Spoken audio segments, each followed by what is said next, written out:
ऐसा लग रहा है ना मानो समुद्र की गहराई में खड़े रहकर समुद्र के सतह को हम देख पा रहे हो। पर जरा ये देखो, यस ये क्लाउड्स है, एस्पेरिटास क्लाउड्स। ये क्लाउड्स प्रकृति में इतने नायाब है कि इसे लास्ट टाइम 2017 में देखा गया था और उसके पहले 2014 में। और सिर्फ यही नहीं, अब जरा इन्हें देखो, ये सारे के सारे rarest of the rarest clouds है। और अगर आपको गलती से भी the mother of the pearl clouds दिखे तो मैं तो कहूंगा तुरंत शहर छोड़ के भाग जाओ, वरना मौत निश्चित है।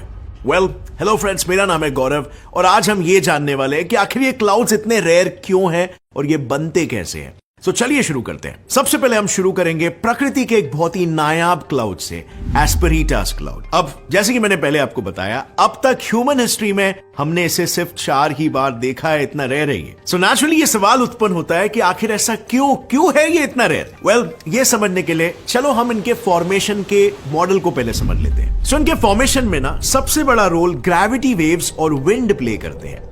अब यहां पर ग्रेविटी वेव्स को ग्रेविटेशनल वेव्स नहीं समझना, क्योंकि ग्रेविटेशनल वेव्स की जब हम बात करते हैं तो हम स्पेस टाइम फैब्रिक में वेव्स की बात कर रहे हैं। जैसे यहां पर आप ये एनिमेशन देख सकते हो, 2 सेलेस्टियल बॉडीज के बाइनरी ऑसिलेशन की वजह से ये फॉर्म हुए रिपल्स है। और एटमॉस्फेयर में बह रहे एयर फ्लो के बीच जब कोई भी ऑब्स्टेकल आ जाता है, जैसे कि माउंटेन्स, तो उससे बने वेव्स को हम ग्रेविटी वेव्स कहते हैं। सो अगर तुम ये सिंपल सा कॉन्सेप्ट समझ चुके हो तो ग्रेट, आधा आपने सीख लिया है। अब इनसे एस्पेरिटास क्लाउड कैसे फॉर्म होते हैं ये भी समझ लेते हैं। सो जस्ट इमेजिन ये 2 पॉइंट्स हैं, पॉइंट ए और पॉइंट बी, और हवा ए से बी के तरफ ट्रैवल कर रही है। अब अगर इस पैथ के बीच में हम एक माउंटेन को ऐड कर देते हैं तो क्या होगा? ऑब्वियसली माउंटेन के पीक पर जहां पर एयर का कोलिजन होगा, वो हवा आगे एक टर्बुलेंस क्रिएट करेगी, कुछ इस तरह। यू सी, आपने शायद काफी सारे वीडियोस में ये देखा होगा, जब एयरप्लेन बादलों के बीच से गुजरता है तो उसके विंग्स के एजेस से टकराने वाली हवाएं टर्बुलेंस क्रिएट करती है और इसकी वजह से हमें वहां पर क्लाउड्स के वर्ल्स दिखाई देते हैं। और ऐसा ही कुछ होता है हमारे माउंटेन्स वाले केस में भी, जिसके बाद पीछे से आने वाली हवा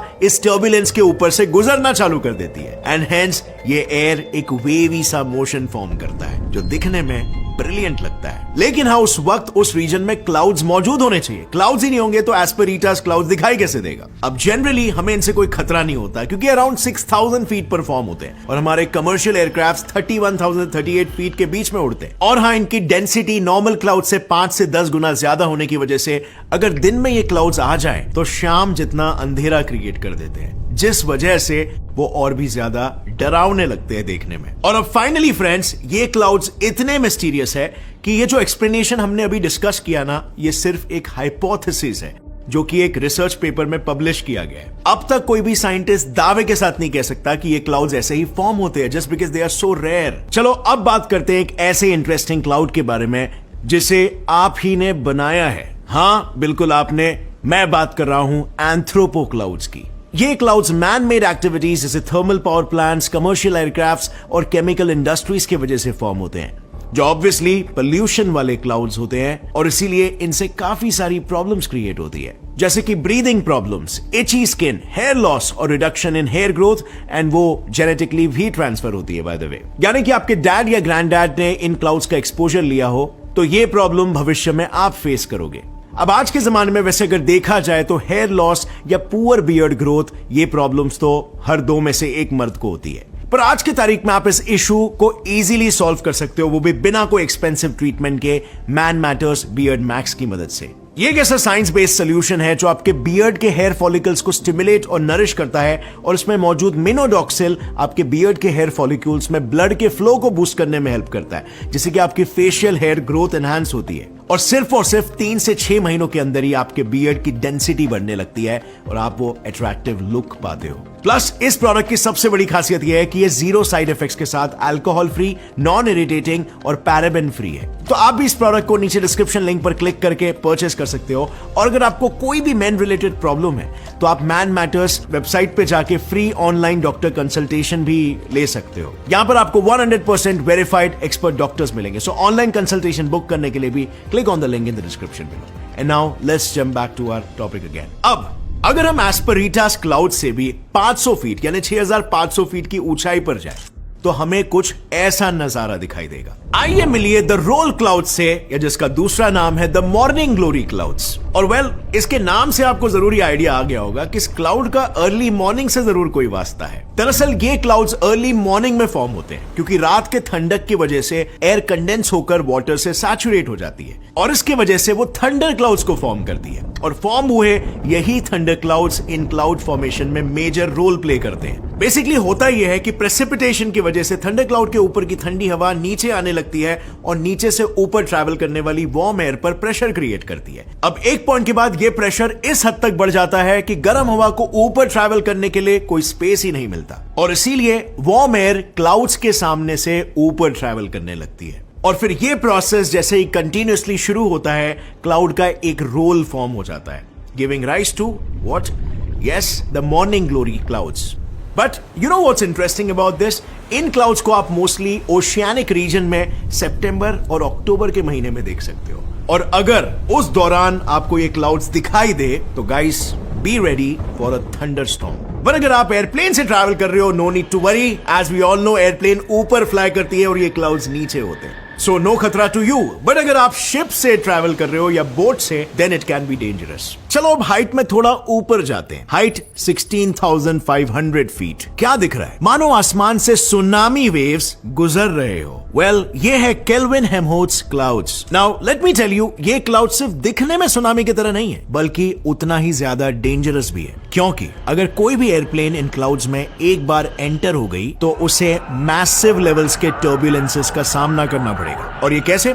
आपने एयरफ्लो की वजह से पानी पर रिपल्स क्रिएट होते हुए तो देखा ही होगा। बस बिल्कुल उसी तरह ये क्लाउड्स भी फॉर्म होते हैं। बेसिकली ये क्लाउड्स एटमॉस्फेयर में एयर के दो डिफरेंट लेयर्स अलग अलग स्पीड में ट्रैवल करने की वजह से फॉर्म होते हैं। सिंपल भाषा में समझने के लिए चलिए इसे एक डायग्राम की मदद से समझते हैं। सपोज दो एयर स्ट्रीम्स ऑपोजिट डायरेक्शन में अलग अलग स्पीड में ट्रैवल कर रहे हैं, कुछ इस तरह। फिर जैसे ही ये मूव करेंगे वैसे ही डिफरेंट स्पीड की वजह से small small wave like disturbances उन दोनों लेयर्स के बीच में क्रिएट होंगे, जो धीरे धीरे एयर की स्पीड बढ़ने से बड़ी होती जाएगी। अब इसके बाद क्या होगा? नीचे की वेव ने जो क्रेस्ट फॉर्म किया है उसके वजह से ऊपर वाली एयर के पास बहुत ही कम स्पेस बचता है आगे जाने के लिए, और इसीलिए ऊपर वाली एयर उस क्रेस्ट पे प्रेशर बिल्ड करेगी, जिसके वजह से वो आगे पुश हो जाता है और हमें एक सी शेप्ड आर्क दिखाई देता है। अब इसे और भी अच्छे से समझने के लिए आप सिर्फ ये दो डिफरेंट कलर के लिक्विड पे किया गया ये एक्सपेरिमेंट देखो। देखा दो अपोजिट डायरेक्शन में फ्लो हो रहे लिक्विड में कैसे वेव्स फॉर्म होते हैं? सिमिलरली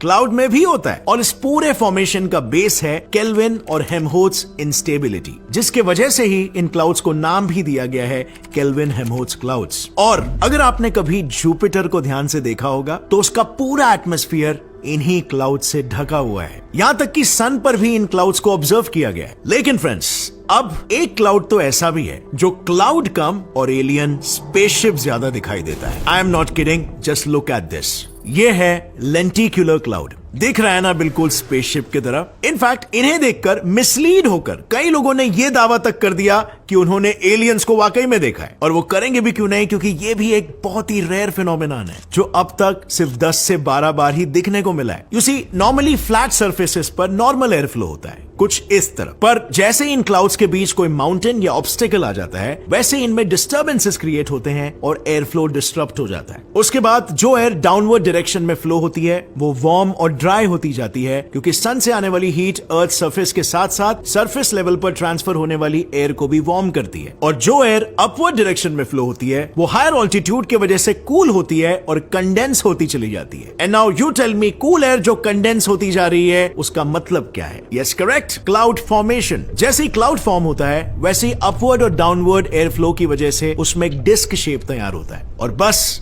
फिर बन गया हमारा लेंटिक्युलर क्लाउड। अब ये प्रोसेस इतना फास्ट और कंटिन्यूअसली चालू रहता है कि हमें ऐसा लगता है ये लेंटिक्युलर क्लाउड स्टेशनरी है। पर मैं पहले ही वार्निंग दे दूं, ये भले ही दिखने में स्टेशनरी दिख रहा हो, लेकिन हवा में उड़ने वाले एयरक्राफ्ट्स के लिए ये काफी ज्यादा डेंजरस होता है। आप देख सकते हो ये क्लाउड दिखने में भी काइंड ऑफ साइक्लोन की तरह ही दिखाई दे रहा है, जिसकी वजह से उस क्लाउड की सराउंडिंग एरिया में सिंकिंग इफेक्ट क्रिएट होता है। यानी ऐसा दिखाई देता है कि डिस्टेंट बॉडीज उस पार्ट में सिंक हो रहे हैं, और इसीलिए पावर्ड एयरक्राफ्ट के पायलट्स इस क्लाउड के नजदीक उड़ना अवॉइड करते हैं। अब ये क्लाउड तो सिर्फ उसके सराउंडिंग एरिया में ट्रैवल कर रहे एयरक्राफ्ट्स के लिए खतरा है ना, जिसे हम इजीली अवॉइड भी कर सकते हैं। पर एक क्लाउड है जो अगर आपको दिख गया तो बॉस समझ लो बहुत ही जल्द अर्थ पर एक खतरा दस्तक देने वाला है। Just look at this. ये है नेक्रियस क्लाउड्स या फिर इसका दूसरा नाम mother of pearl clouds. I know आपको लग रहा होगा ये ब्यूटीफुल सा दिखने वाला क्लाउड खतरा कैसे हो सकता है। वेल, जितना ज्यादा प्रिटी ये क्लाउड दिखने में लग रहा है ना, उतना ही ज्यादा इसका एक डार्क साइड भी है। असल में ये क्लाउड ओजोन लेयर डिप्लीशन का इंडिकेटर है। एक्चुअली इस क्लाउड्स में मौजूद आइस क्रिस्टल्स ओजोन मॉलिक्यूल्स और एटमॉस्फेयर में मौजूद क्लोरीन और ब्रोमाइन मॉलिक्यूल्स के बीच एक केमिकल रिएक्शन इनिशिएट करते हैं और ये रिएक्शन मोस्टली स्ट्रेटोस्फीयर में ही दिखाई देता है, क्योंकि इस रिएक्शन के लिए टेम्परेचर ऑलमोस्ट -78 डिग्री सेल्सियस जितना कम होना जरूरी है। और फिर जैसे ही इस रिएक्शन में एटम्स फॉर्म होते हैं, वैसे ही वो ओजोन मॉलिक्यूल यानी O3 को डिस्ट्रॉय करना शुरू कर देता है। एंड यू वोंट बिलीव, इस क्लाउड की वजह से फॉर्म हुआ एक क्लोरीन एटम एक साथ 1 लाख ओजोन मॉलिक्यूल्स को खत्म करने की काबिलियत रखता है। और क्या आपको पता है इस खौफनाक क्लाउड के लिए रिस्पॉन्सिबल कौन है? वेल, आईने में अपनी शक्लें देखो। हम ह्यूमंस, हम जो डेली रूटीन में रेफ्रिजरेटर, एरोजोल कैंस को यूज करते हैं, उससे हर दिन भारी मात्रा में क्लोरोफ्लोरो